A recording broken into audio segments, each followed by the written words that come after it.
Good morning po sa atin lahat. Happy Monday. Nandito na naman po si Malu de los Santos para po magbigay ng saloobin. At sana po sa araw ng to na Monday, nandito po tayo para magkaisa. Just love. Diba? Bilang isang team Kalingap at tayo po ay naglilingap sa ating mga kababayan na mga maihirap. Kaya i-apply natin ang Just Love. One family, one Kalingap. Ngayon pa nga kapatid, ito ay pangalawang yugto ng buhay ng isang Malu de los Santos. Para sa akin po, enough is enough. Kung ako man po ay nakapag-reaksyon dito po kay Marilyn TV, yun po ay nasa aking opinion at kalooban. Yung kalooban ko na gusto ko pong ituwid ang mali, kaya po ako ay nag-reaksyon. Sa ngayon po, ito po ay panibagong buhay, panibagong yugto, tuloy-tuloy lang po ang pagtulong natin sa mga mahihirap at lalong-lalo na po dito sa team ni Kalingap Rab at Kalingap Angel. Tayo po ay suportahan na lang natin lahat ang mga tinutulungan po ng Kalingap.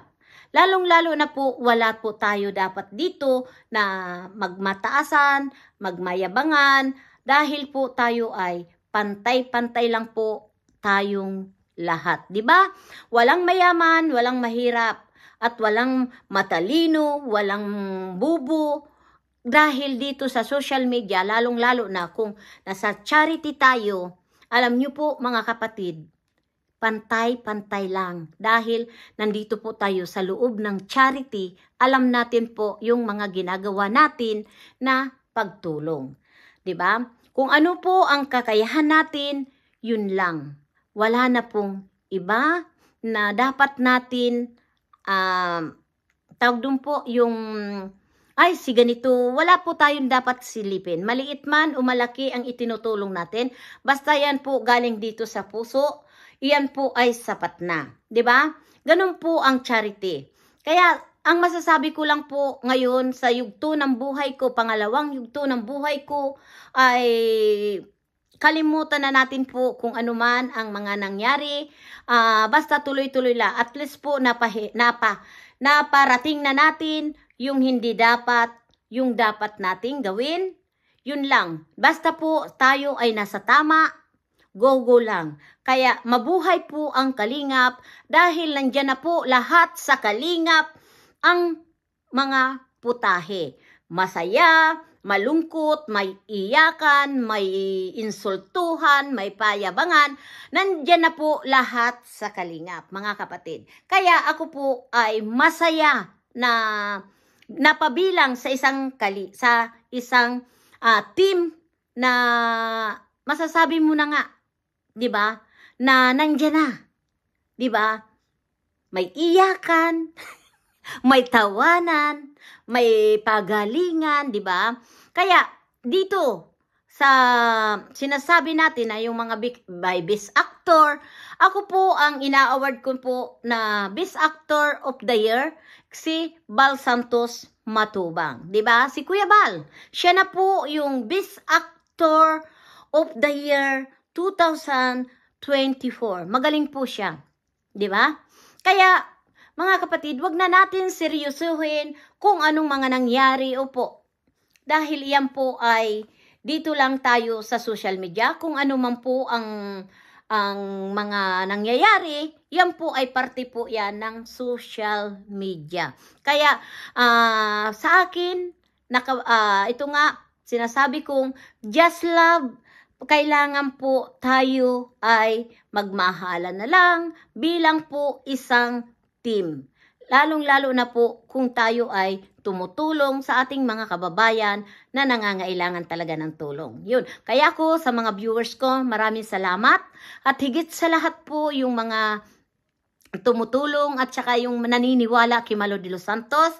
Marami pong salamat sa Team Rochelle. Inuulit ko po, maraming salamat sa inyo, ang Team Rochelle. At higit sa lahat, ako po ay saludo sa inyo. Lalong-lalo na po dito kay Rochelle na nalagpasan niya na po yung mga panglalait at ang mga bashir, kaya niya po nang dalahin. At dito naman po kay Carla, ang masasabi ko lang, tatagan mo, lumabang ka, basta alam mo sa sarili mo na wala kang ginagawang mali. At dito naman po kay Beyonce na paulit-ulit na lang po na marami po na doon gusto siyang siraan, lalong-lalo na po dito sa mga e-lovers. Magdahan-dahan lang po tayo dahil si Beyonce po ay bata pa. Wag naman natin ganun kaseryosuhin na ibulin nyo na lang, hanggang doon na lang. Wag po. Kailangan po dito tayo na bilang isang Team Kalingap magkaisa. Suportahan na lang po natin sila Kuya Bal Santos Matubang, Kalingap Rab at iba pang mga may team, lalong-lalo na po sa Rochelle, Kiruel of Malalag, dahil siya po ay patuloy na tumutulong po sa ating mga kababayan. Yung mga beneficiary niya po, yung mga tinutulungan niya po. Ngayon po nga, si Malo de los Santos ay iyan po ay magpapaabot po talaga ng tulong dito kay Lourdes. Iyan po, wag po natin kakalimutan. Dahil pag ako po nakipag-commitment, si Malo de los Santos po yan ay tinutupad. Hindi po yan yabang-yabang. At ako po ay sa mga grupo ko, kagaya po kay Labanat Bagsix, Cel TV PH, at Hayat Mix Vlog, Ermagalo Mix Vlog, si Lina Barbosa Official, at si Malo de los Santos. Marami pong salamat sa aking pong team. Kaya kami po kung ano lang ang maitulong mo, nandoon lang po. Hindi na po kami yung naghahangad pa na maitulong namin. Dahil po kami dito po ay kung ano lang, yun lang po ang kaya naming itulong. At si Malo de los Santos ganun din po. Kung ano po ang kayang iabot ni Malo de los Santos, yan lang po ang ibibigay ko. Hindi po ako yung mapipressure para lang po ay tumulong sa ating mga kababayan. Kaya kung ano po yung maipabot ko, yun lang po ako doon. Kaya pero hindi naman po ako yung hindi na nagbibigay, 'di ba? May landing pad at saka higit sa lahat po ako po ay registered na Kalingap. Nagpa-registered po kami para po alam ni Kuya Bal na kami po ay solid Kalingap, 'di ba? Kaya yung mga nagsasabi na dapat ako ay tanggalin, walang matatanggal po para sa akin. Dahil tayo po, may kanya-kanya po tayong pamamaraan kung papaano po tayo dyan sa Kalingap. Wala, para sa akin po, na nandyan sa gustong makapasok sa Kalingap, nandyan regeneration ang yung Kalingap. Ibig sabihin, ay ang puso nyo nasa Kalingap, di ba? Ganun lang po yun. Hindi na kailangan natin, tatanggalin natin ito, ay ito ay hindi Kalingap, ganito po ay, basta po sa akin, wala kang ginagawa dyan sa loob ng Kalingap, ibig sabihin, ikaw ay Kalingap. Dahil kung tumutulong naman tayo, iyon po ay ibig sabihin, Kalingap, lingap sa ating mga kababayan na naghihirap. Diba? Iyon ang pakakaintindi ko po doon sa Kalingap. Kaya lingap sa may hirap. Team Kalingap. Diba? Ang ganda, no? Kaya, wag na natin palakihin pa yung tanggalan. Hindi naman ibig sabihin na ako ay natatakot na matanggal. Ang ito lang po, kung talagang gusto nyo po si Malo de los Santos mawala sa team ng Kalingap, iyan po ay maluwag na tatanggapin po ni Malo de los Santos. Kaya si Malo de los Santos po, hindi po yan naiinggit at hindi po yan na pabida-bida, at kung kahit man po sabihin nyo na hindi ako nare-recognize ng Bal Santos Matubang at ni Kalingap Rab, wala po sa akin yan. Maluwag ko po yan na tinatanggap dahil po hindi naman naiintindihan ko po ang larangan ng social media para yan po ay negosyo. Walang walang kapatid, walang magulang pagdating na po sa negosyo. Dito po naman sa parte sa social media, kung hindi man po ako na-recognize ni Kalingap Rab na bilang isang kanyang pangalawang magulang, hindi po ko yan pwedeng damdamin dahil magkaiba-iba naman po talaga ang pananaw natin. Dahil ako, gusto ko, kung ako man ay pangalawang magulang, nandito lang ako.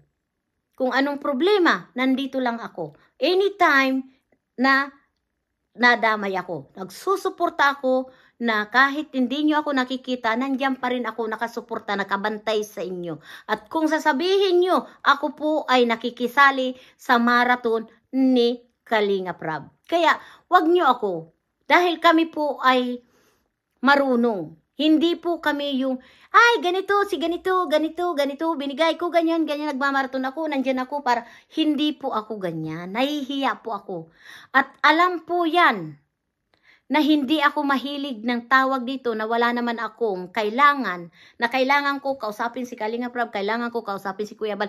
Hindi po ako ganyan. Nahihiya po ako. Yan. Kaya marami pong salamat sa inyong lahat at lalong-lalo na po sa mga bago kong kaibigan, sa Juncar 18 at Kiyang TV. Thank you so much. Paalam po, babayu, God bless you po sa inyong lahat. Just love po lang tayong lahat. Just love. Di ba? Ito ang pangalawang episode ni Malu de los Santos. Love lang tayo. Just love. Paalam, babayu. Mwah!